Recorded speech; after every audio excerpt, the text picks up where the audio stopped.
Warm welcome everyone to this seminar that is introduced by Afrikagrupperna. My name is Louise Lindfors. I'm Secretary General for Afrikagrupperna, a Swedish solidarity organization.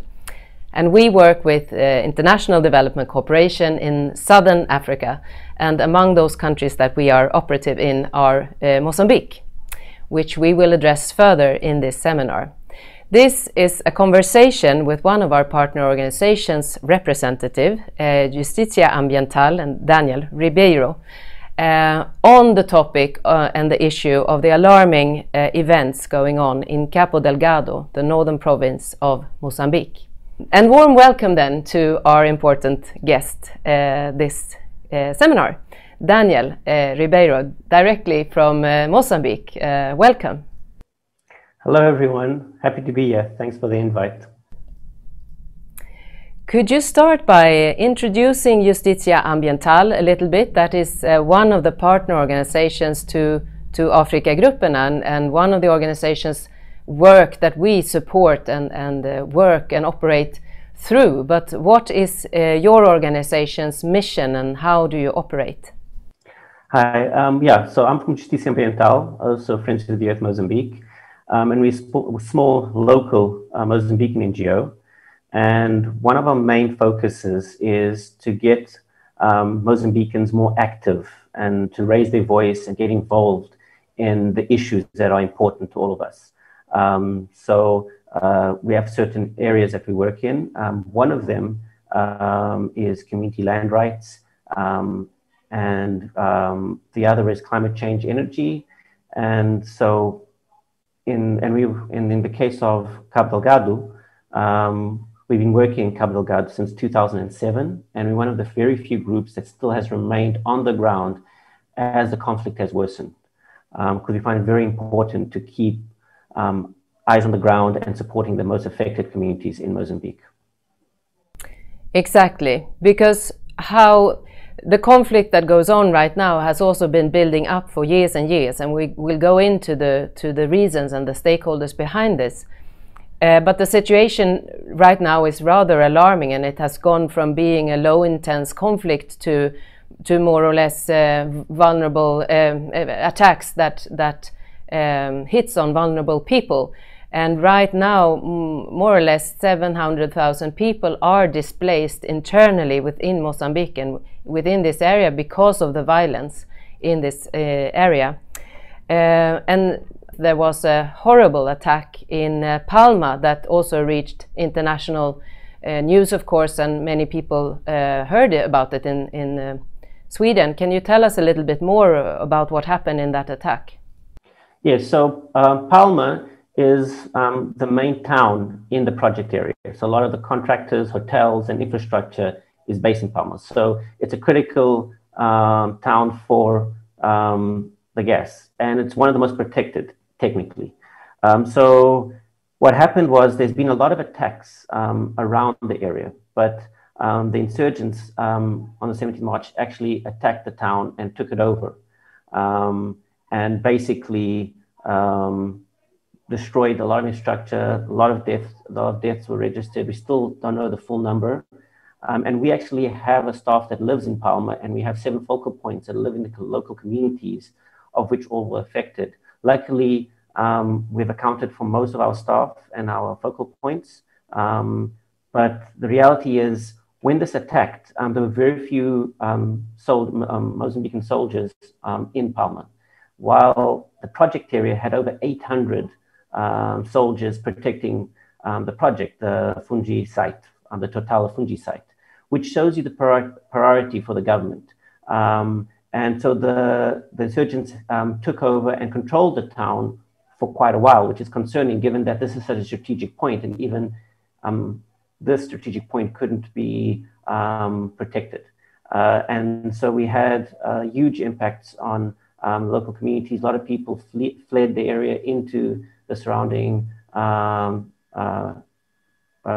fields and forest, and there were, for over a week, we did not know how family members were, how some of focal points were, and it took us a while to be able to account for everybody. We still have one focal point that we still haven't accounted for, and there's still a lot of people missing. But this is got more news because it was in Palma, but this is happening throughout other local communities in the area. So yeah, so it's a big concern. And it started in 2017 and it slowly got worse and worse and worse.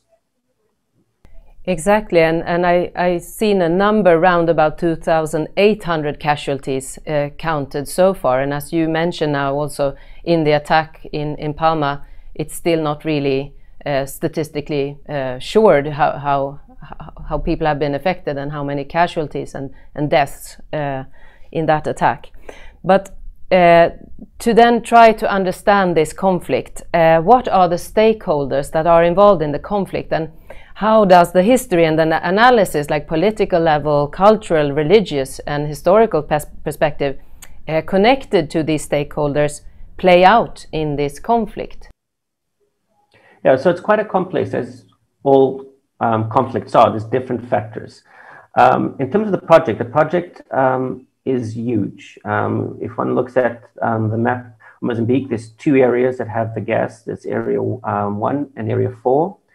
And so if you look at the companies involved, we have in Area 4, we have Eni, ExxonMobil as the main shareholders and leading that part of the investment. And in Area 4, we're talking about 86 trillion cubic feet of gas reserves.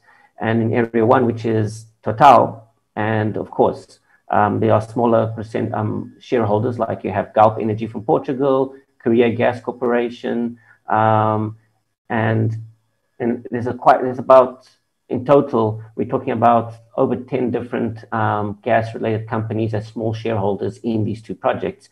And the Total's reserve is around 70 trillion cubic feet, which makes it one of the two biggest gas reserves in Africa, and places Mozambique as one of the, if this gets exploited, as one of the biggest gas producers, from being completely off the map to being one of the 5 biggest gas producers. So it's a huge gas reserve. Just to give it a kind of a more practical number, it's around 7 years of France's annual emissions if we exploit this gas reserve. So it's huge. And then you have all the investors. So when you come to investors, like private banks, we have Crédit Agricole, Sociedade Generale, Italian banks as well, UBI, UniCredit, South African banks, Standard, Portuguese banks, UK, Japanese. It's a huge project. In terms of, if we look at all the different countries involved, we're talking from the US to France to Holland to Japan to South Korea. So it's a very complex, and that makes it difficult to understand who's responsible for what and who's funding what. But this is a huge investment. And as you can imagine, it has had a huge influence in Mozambique's development, in the sense that the decisions that our government has made, how our government has been acting, and the priorities it's been focusing on. And that's where the issue becomes quite complex, because there's been some major steps and events that are linked to the gas that are responsible for what's happening today. Just to give an example, in 2012 and 2013, the Mozambique government made huge illegal loans. And those loans weren't possible if it wasn't for the projected wealth of the gas. So what happens is, and that's why you see an association with every time an African country discovers some reserve, gas or oil or coal, their debt increases. And the reason for that is a lot of banks start offering loans to the countries. And Mozambique used these projected gas reserves and the associated economic potential to make huge loans of $2 to $3 billion. And they were legal, they weren't approved by Parliament. The banks that are in Europe, which in this days was Credit Suisse, they were aware that it did not meet the legal requirements, but they made the loan nevertheless. And our debt went from being 55% of our GDP to 140% of our GDP. And it caused huge economic crash, and those were felt by everybody at a national level. So the other thing that happened is the government was very sensitive of any bad press or anyone raising issues around the gas. So there was a huge oppression of civil society, journalists, and of community leaders. So you had, like last year, Abarim, one of the local community journalists, was sent an SMS saying that soldiers were approaching him, and he disappeared. We still don't know what happened to him. He just disappeared. We had Salman, a community leader, that last year, a month after that, also was disappeared after raising some issues about military abuse. And what happened is communities were going through a lot of things, and one way for communities to deal with the issues was to raise their voice and talk about what's affecting them. And the government, instead of allowing this to grow and be a constructive way of dealing with the problems, they oppressed it. They made threats. And so you took away a very important tool for communities to get involved and try and solve these problems. But it's also quite complex because we have to realize that there's pre-existing issues. There's huge land grabs that happened as well. So you had land grab from the project itself, which is over 500 families. Given that families have sizes of 10 or more, it implies around plus more than 5,000 people. But that's only the peak of the iceberg, because all the associated services and contractors for the gas is way more. We're talking about from construction companies, security companies, all that. So the land grab is way bigger. So even more people are affected by land grabs. So I think it'll be better to we can go into more detail specific, but you can divide it into another area is the increased poverty, the oppression of the communities, the inequality, because another thing that really caused a lot of anger is the elites with those illegal loans and the corruption were having extravagant lifestyles. You could see the extremes from, and that also, inequality created a lot of frustration and sense of injustice. And then you also have the really pre-existing realities. So East Africa does have a strong Muslim community, and there's quite a diversity within the Muslim community, and within that diversity is unfortunately extremist form. But that has always existed. The difference now is the youth is finding that and listening to that, this traction for that extremist views. The other issue we also have to realize there's also tribal tensions. The Makond have been the political power, and with the political power have got economic benefits from all the development and investments. And so the other groups like Mwanish have been neglected and left outside of this. So you have tribal tensions, but this has also existed always. Then you have the natural hardships of being subsistence farmers. More than 80% of the population is either fisherfolk or subsistence farmers. So the land is important. Access to the ocean is critical. And of course, climate change has made this a bit more difficult, but again, it's a reality that's part of it. So we have a lot of stresses, and then you have this project coming in, and that's the tipping point. The corruption and all the rest is what caused a tipping point, and that's how it's linked. But we can go in more detail as we go into the conversation. Exactly, because now you mapped out the stakeholders and mentioned, of course, the high level of financial aspects in this and power and the money behind it and the nature resources. But it would also be interesting if you could elaborate a little bit more on those stakeholders mentioned just now on the insurgents and the powers in mobilizing around extremism, etc., because that makes it even more, as we often say, messy on the ground. It's very difficult to map out whose interests are linked to what, and the attacks, of course. I've also heard witnesses from the ground that people exchange clothes, etc., so it's difficult to know whether it's military or terrorists or So could you please explain a little bit about the insurgent and the powers behind that? So from what we know now, right now, is this is not a foreign group. It's not a group that's come from outside, like an extremist group that has infiltrated Mozambique. It's very clear that the extremism that we're talking about is local. It's Mozambique and its last decade and a half of bad decisions has created a lot of frustration and anger among a certain subset of the youth. And that has caused that youth to go down a more extremist path. So it is unfortunately homegrown. It's not, and it makes it very complex because also not from one specific area. There's from the individuals that have been information that we have managed to get, the people that have been caught during these attacks, and the people and the communities that have unfortunately lived through these attacks. The information is very clear. It's quite a diverse group of individuals. It doesn't come from one specific area, one specific tribe, or anything. And that makes sense. But what's happened is when they started these attacks, it was quite small and they've grown.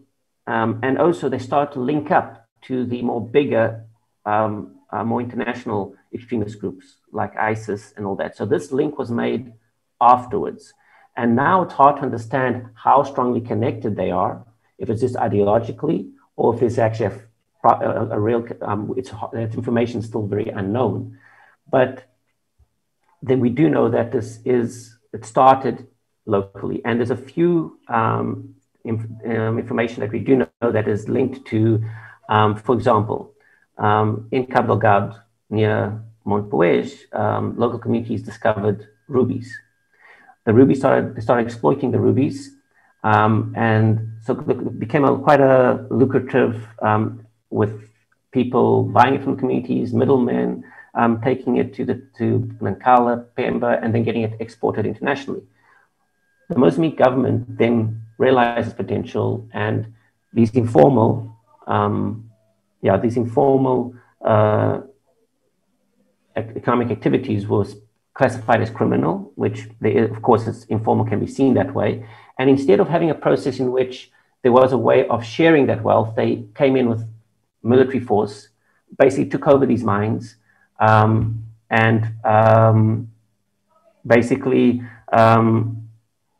sold these concessions to international companies, like in the case of Montepuez, to Gemfields in the UK.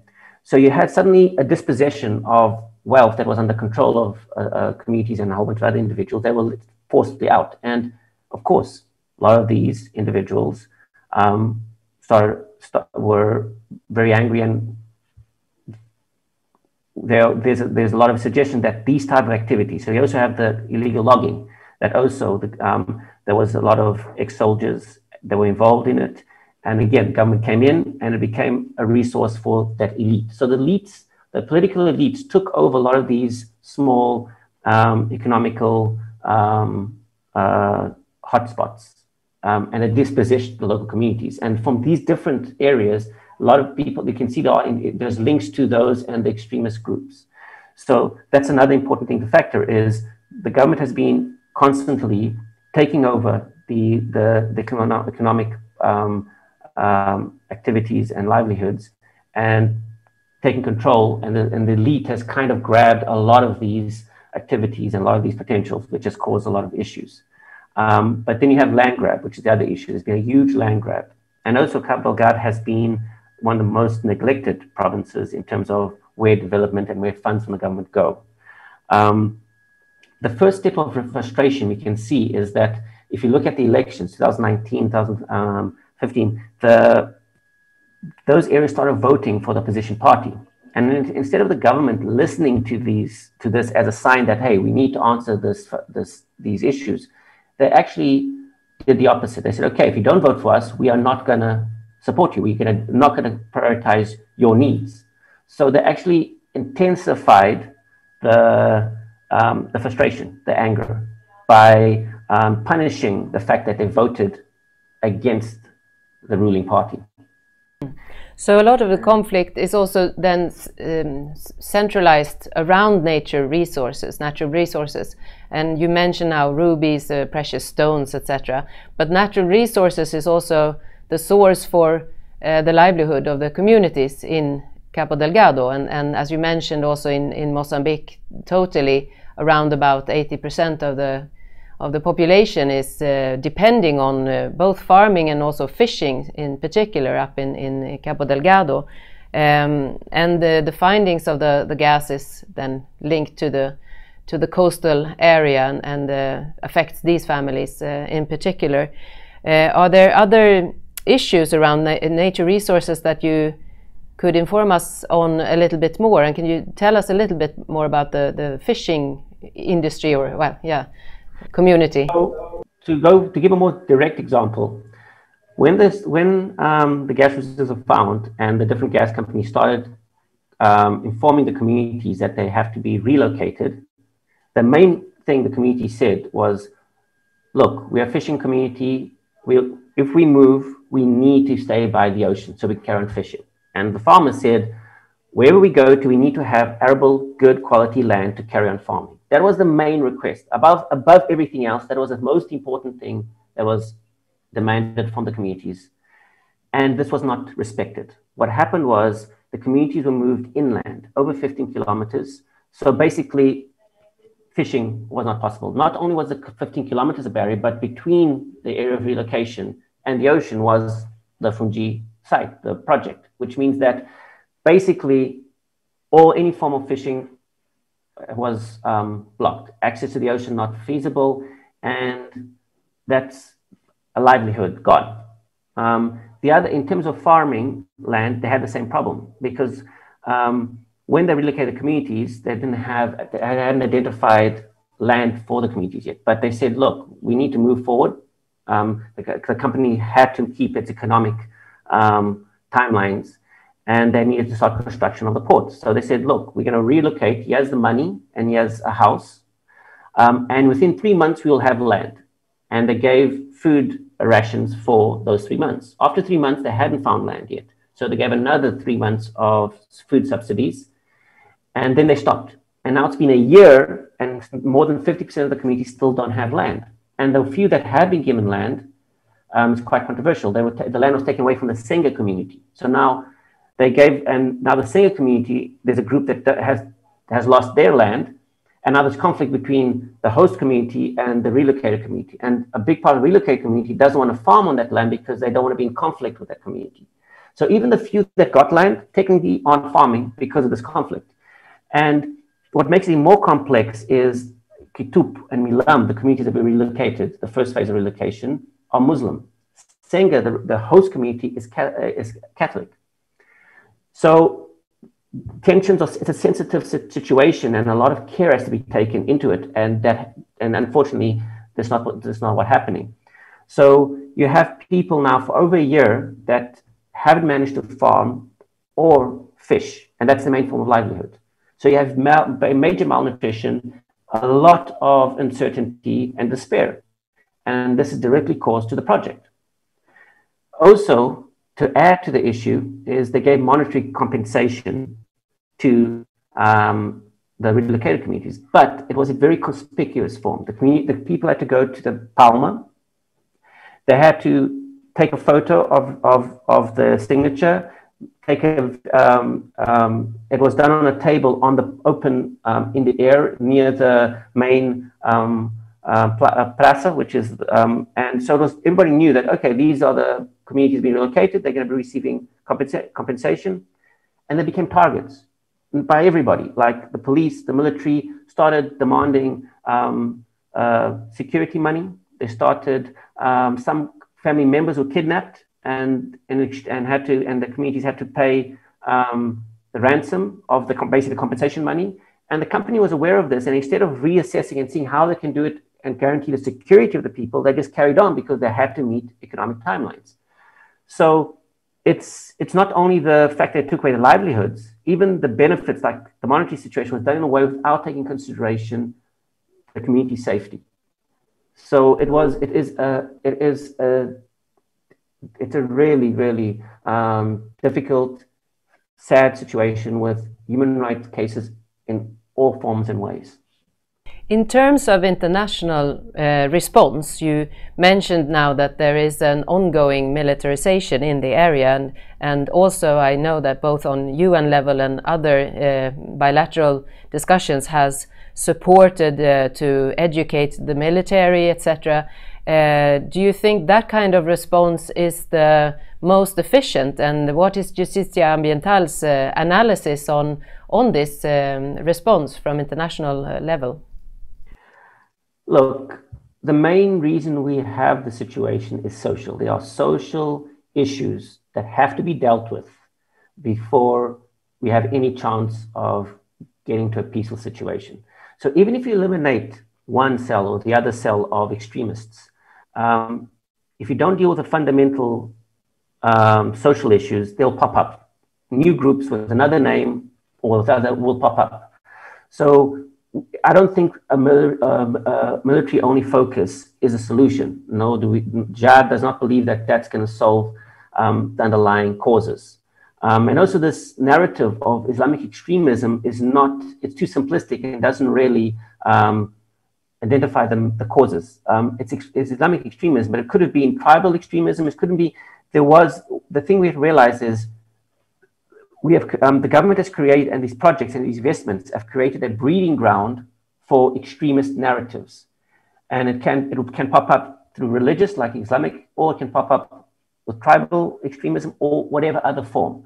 And that's why it's important that we focus on those factors. And if we don't focus on those factors, we're just going to have new conflicts popping up in different ways and different forms. And so that's why we think that, and the first step is acknowledging it, because the government is not even wanting to acknowledge that there is social causes that they are responsible for that have to be acknowledged. And only once we acknowledge a problem can we start trying to solve that problem. And that's been a difficult step. And also this military support is just gonna, without acknowledging these issues, it's gonna cause more problems, because the conflict is very difficult for you to distinguish between a community member and an extremist, because during most of the time, they're not armed. They are civilians moving around. So you never know who's who. If you go too heavy-handed, you end up creating a lot of anger, and you support and you make it easier for them to recruit. You see, it's hard to weed out this type of conflict. And that's the problem. And you've seen it. We've seen in the history that very powerful countries have gone into these scenarios and failed to do so, because it is a problem embedded within the country's society, community society, and even the society itself doesn't know who's who, because it's too complex. And I don't think the military approach is going to work. And we can see that. I'll just mention some of the issues that has happened.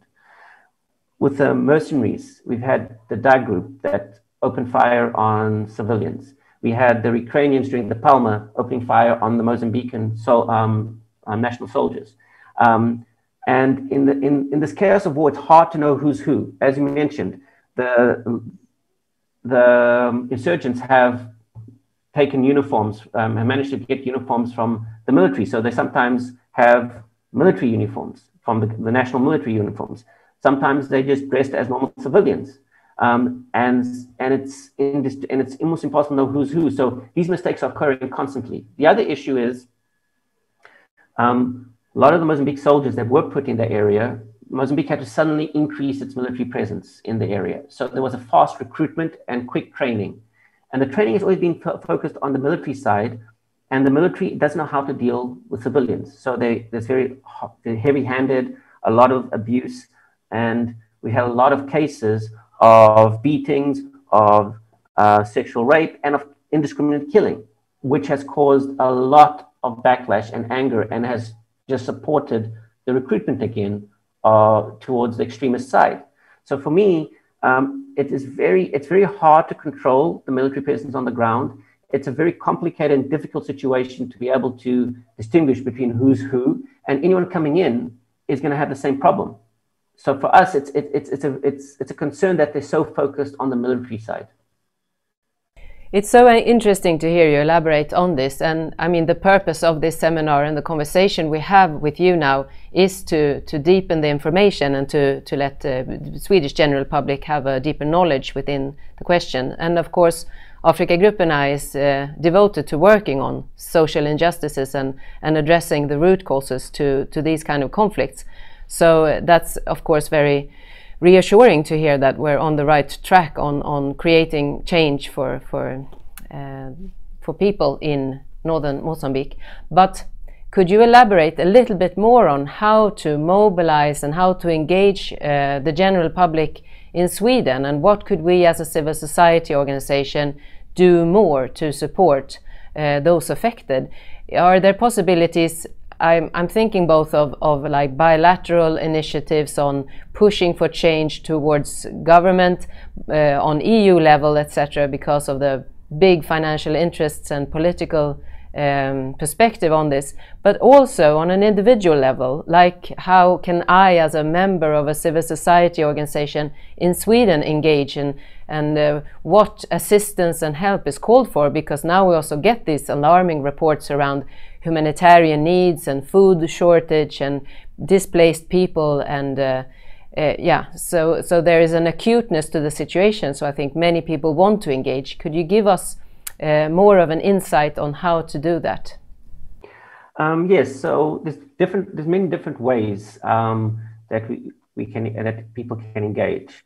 The first one is Afrikagruppen is on the right track. We need to deal with the social issues and the focus, and we have to understand that these social changes take time, and that's one of the things that other donors and partners have to understand, that we have to focus on an issue that we think is important and stick to it through time, because it takes time to change and deal with social issues. And not all partners are like Afrikagruppen, where the fundamental support and principles is long-term. A lot of them are focused on short-term, easy victories because it looks good in reports. And we realize that there's no easy solution. There's no quick solution. And it's going to be long, and we need to focus on it and slowly get to where we need to get. So we definitely need to focus on community land rights, especially in countries like Mozambique, where the majority of the population is subsistence-based farmers or fisherfolk, and that produce around 70 to 80% of their own food requirements. So food sovereignty and land rights are critical, and there's a lot of, and those campaigns are important.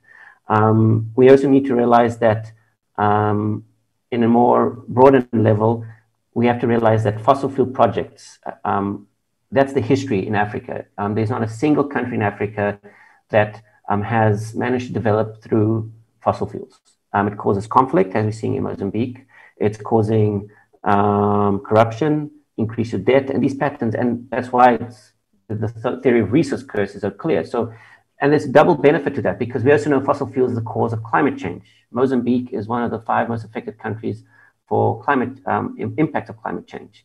And so we need to move away from it, not only because of the social and impacts, environmental impacts, but also for the climate crisis. And I think this investing in fossil fuels and really pushing for, in the case of Sweden, the pension funds, and also the general investments has to stop towards fossil fuels.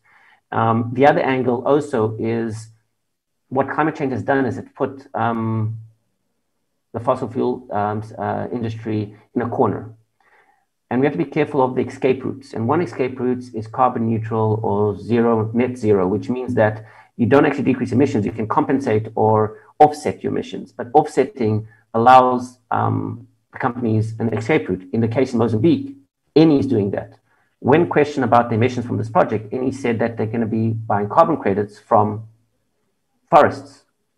And basically, red initiatives are now threatening community land because we need to control these forests as carbon reserves to offset, and communities are seen as a problem. So we have land grab from that because of that. So and that's the issue.